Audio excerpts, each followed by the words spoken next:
For almost a year, we've told you about the ongoing battle between the Tech Terrace residents and a potential student housing development.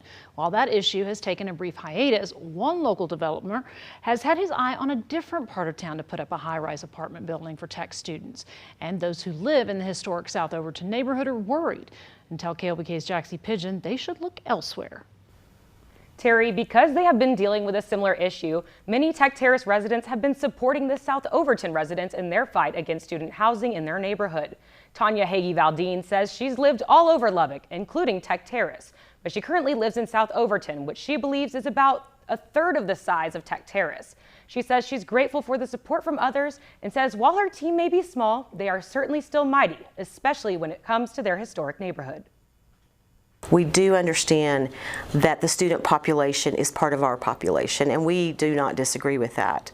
What we disagree with is inviting more of that into a neighborhood that's already burdened with more than its fair share. A new proposal for college student housing is concerning many residents who live in the historic South Overton neighborhood. Developers are planning to build a 7-story, 700-bed high-rise apartment between Avenue X and University, which is just outside of that neighborhood's boundaries. Because our neighborhood is so old, our streets are very narrow. Our houses are very close together. And so to cram in, squeeze in 700 more bodies into less than a city block, into a neighborhood that is already so densely populated, it's just unsustainable. When you build up 7 stories in a very small neighborhood, no one's backyards within a 1-block radius are private any longer. South Overton is one of the city's oldest neighborhoods, dating back to the early 1900s.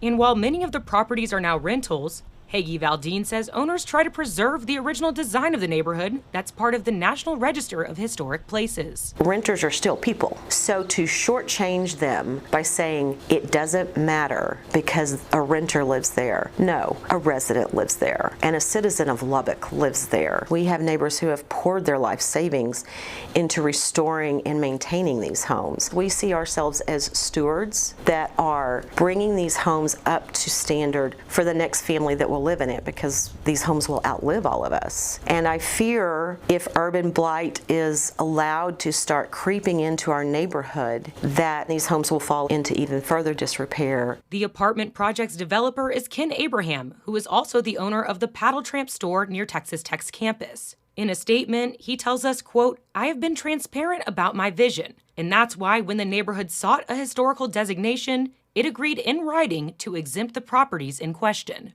Hagee-Valdine says she and others who live there will do whatever it takes to hold on to the history of their neighborhood. If you lose this type of history, if you lose these homes, you lose part of what makes Lubbock charming. And I think to lose that would be a travesty. And to make this project possible, the city would need to change the zoning from residential to high residential. The proposed student housing will be discussed at the Planning and Zoning meeting on July 27th. It will be at Citizens Tower at 6 o'clock that evening.